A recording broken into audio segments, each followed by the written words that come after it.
book of Proverbs. It seems to be broken up into sections. I'll explain that in a second.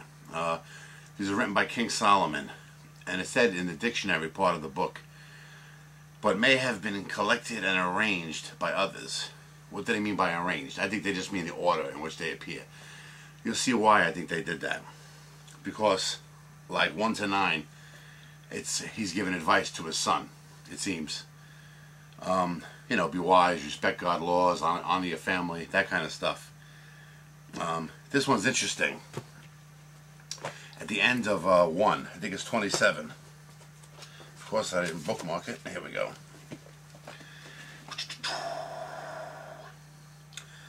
When your fear cometh as desolation, and your destruction cometh as a whirlwind, when distress and anguish cometh upon you, then shall they call upon me, but I will not answer. They shall seek me early, but they shall not find me. For that they hated knowledge, and did not choose the fear of the Lord. They would none of my counsel. They despised all my reproof.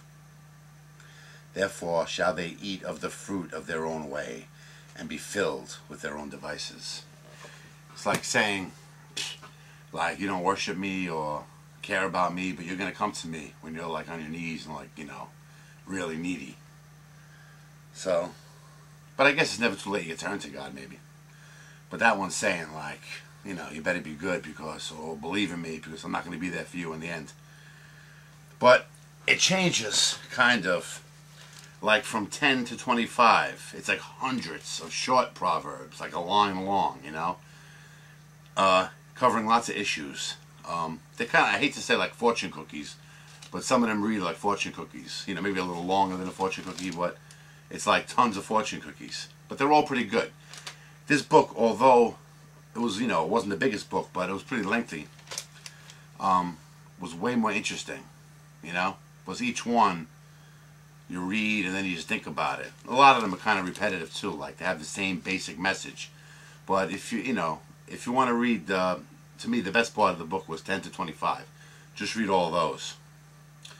Here, 15:6. In the house of the righteous is much treasures, but in the revenues of the wicked is trouble. That seems to make sense too. Like you can relate that with just people now. It's like if you're just a good person and you're going through life and, you know, you might not have everything, but you might have, you know, a content air about you. But the more you have, the richer you become. Like, there must be so much on like really powerful rich people's minds, like all the time. It just makes you wonder, like, you know, like, is it worth it? Like, in the end, we're all going to croak anyway, man, and be dead. Like, are you better off going through life, like, struggling to be number one? Or is there, like, some peace in, you know, in just being content with what you have and enjoy what you have? Who knows? At this point, they put some pictures. Let me show them quick. This is one. Joseph sold by his brethren. It's a nice piece of art. This one's cool, but I don't like this artwork, to be honest with you, in this one, for some reason. I don't know. Just something about it. It's kind of chintzy looking compared to the other one. Moses receiving the 10 Commandments. But this one's the best out of these three. Jonah and the whale. It's a crazy looking whale, right? It looks like a fish. Like a, you know, prehistoric fish or something. There's more coming up. I only showed these because these were the first ones they showed so far. I'll show them all as we go. Hey, check out this one, 22:14. The mouth of strange women is a deep pit. He that is abhorred of the Lord shall fall therein. I think I met some of them chicks. Most chapters in the Bible, after it says like the chapter number, there's like a heading. Like it'll say something like, you know, some, I guess some important things you're about to see within this chapter. 25 starts off with a heading that says observations about the kings and about avoiding quarrels. Like that's what we're going to see within this book. But then 25:1, to me it still reads like a heading. It doesn't really read like part of the book. And I found other ones too. Now, to see if this sounds like Is it a typo, like, a little mistake in the printing of the Bible? Which, remember, here's the heading: Observations about the kings and about avoiding quarrels. Now, 25:1. These are also Proverbs of Solomon, which the men of Hezekiah, king of Judah, copied out. And then 25:2.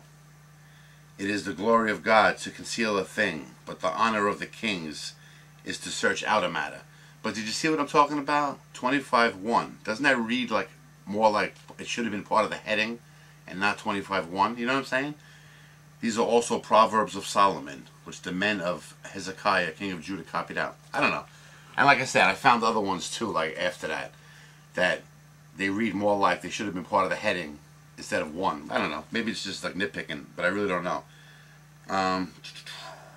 Yeah, and then 30 and 31 read differently. They're poems. They're like short stories or like, like points to them. It's like if you're in charge and you got to make decisions, maybe you shouldn't be drinking, but you want to have a clear head when making your, your rulings or whatever. But it also says that booze has medicinal purposes. It doesn't say those words, but it's like, if you're having troubles, drink to forget type thing, Then it speaks of good ideal woman, like what a good ideal woman should be. But anyway, I would suggest if you're going to read Proverbs, or attempt part of it, then read, like 10 to 25, or even 10 to 22, to be more specific. But those read, like I said, like kind of like fortune cookies. I guess that's what fortune cookies are, Proverbs. Anyway, that's that, and I'll see you next time.